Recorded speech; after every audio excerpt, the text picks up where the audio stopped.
اعوذ باللہ من الشیطان الرجیم بسم اللہ الرحمن الرحیم السلام علیکم ورحمۃ اللہ وبرکاتہ ربی یسر ولا تعسر وتمم بالخیر۔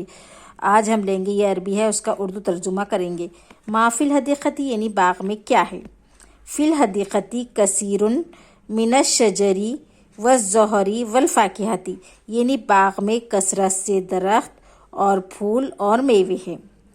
ومن الفاکہتی رمان و عنب و تفاح و برتقال و موز یعنی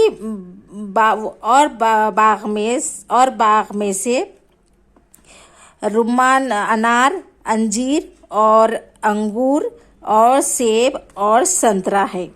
الرمان والبرتقال و تفاح مفید فی فصل الصیف یعنی انار اور سنترا اور سیب مفید ہے موسم گرما میں۔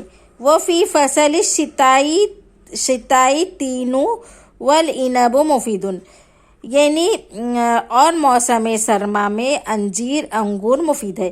وَهَذَا مِن فَضْلِ اللَّهِ وَقُدْرَتِهِ وَفَضْلُ اللَّهِ عَظِيمٌ اور یہ اللہ کے فضل ہے اور اس کی قدرت ہے۔ فی کل شیء قدرت اللہ کیا ہر چیز میں اللہ کی قدرت ہے؟ نام فی کل شیء قدرت اللہ ہاں ہر چیز میں اللہ کی قدرت ہے۔ آج کے لیے اتنا ہی، آگے کے ایپیسوڈ میں آپ کو بتاؤں گی۔